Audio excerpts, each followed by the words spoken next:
Well, we're already nearing the end of our growing season for 2019.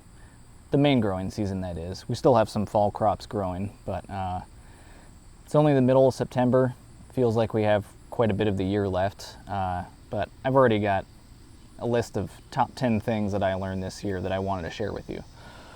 So, number one, if you're starting your seeds indoors and using a soil mixture, it's a good idea to sterilize that first, and then you can add in something like worm castings to introduce beneficial microbes and fungi that will form associations with the roots and give the seedlings a really good, healthy start.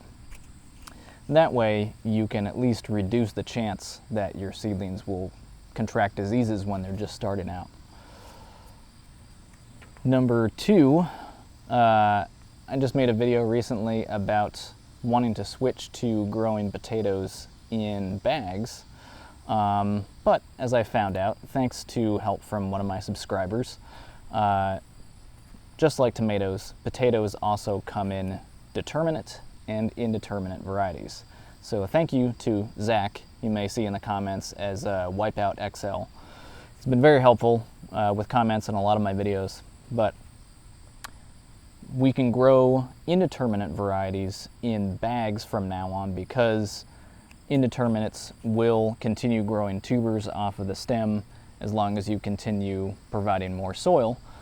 And then determinate varieties like Yukon Gold will only grow potatoes right around where you plant the seed potato. So we can do those still in the square foot beds and those will be fine. So thanks, Zach, for that. And also thank you for sending us the baker's dozen of assorted seeds that you've been saving and purchased over the last several years. So yeah, thanks for those, and I hope you enjoy the ones that we sent you as well.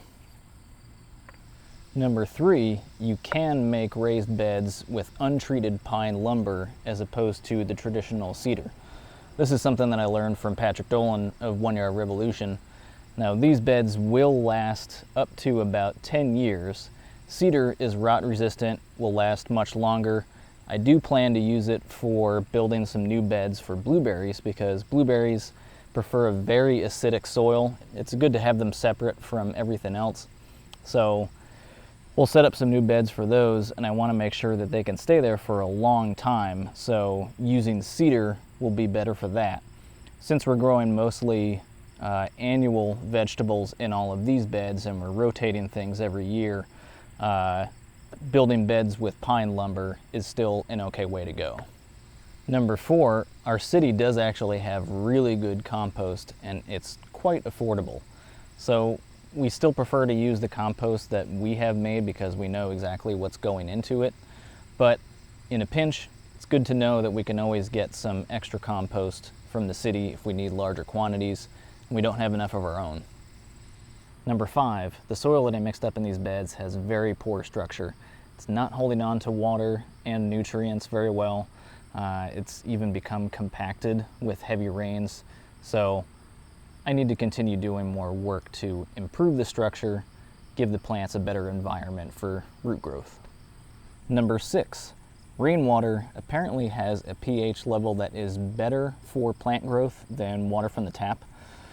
I haven't tested this yet for myself. I will do so in the future. I only have what I've read to go off of for that, and my visual evidence just by looking around the garden and seeing how much better everything is doing now, since I haven't had to water maybe just a couple of times for the last 3 or 4 weeks. The rain has been doing all the watering for me, and everything looks significantly better. Either way, we need to set up a rain collection system for next year, and at the very least, it will save us some money on having to water. The next one, number 7, is from one of my favorite gardening books, Teeming with Microbes by Jeff Lowenfels and Wayne Lewis. This is from their rules for maintaining a healthy soil food web, which is the ecosystem that lives within your soil, provides nutrients and a healthy environment for your plants.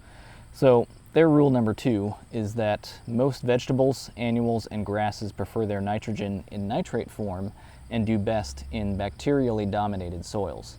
So this means more green matter.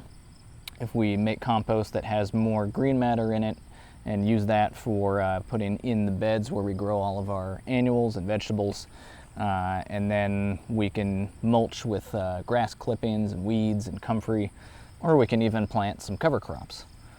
Their number 3 is that most trees, shrubs, and perennials prefer their nitrogen in ammonium form and do best in fungally dominated soils. The easiest way to acquire that is wood chips.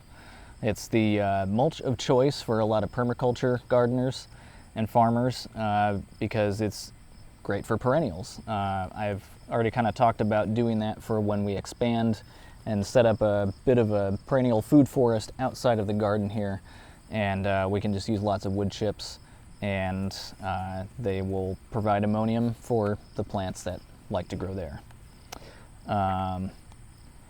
Yeah, this was a pretty silly one. I didn't realize that tomatillos are actually really good when they turn yellow. I mentioned in a video a little bit back where I didn't want to eat them because they had turned yellow toward the end, but I thought maybe since I had seen a lot of the other fruit buds on the plant turning yellow and falling off, the leaves as well, the cucumbers had stunted growth and they were extremely bitter. I just thought tomatillos probably wouldn't be edible, but apparently they are, and they're really sweet. So, lesson learned. Number 9, wildflowers don't really belong in raised beds. These cosmos have gotten taller than just about anything else we've grown except for the tomatoes maybe. So it's a good 6 feet or so. I'm going to find a better spot for those. And number 10, despite being literally called rabbit guard fence because it has smaller spacing at the bottom, the rabbits still jump through here no problem. And that has led me to start thinking more about wanting to grow outside of the fenced area. We'll probably still leave up the fence for a while. I like having the gate here. It's a nice visual appeal, but there's a lot more stuff that we can grow out here. And I don't want to have to worry about fencing everything in and fighting with nature to try to keep all that stuff to ourselves. So there you have it.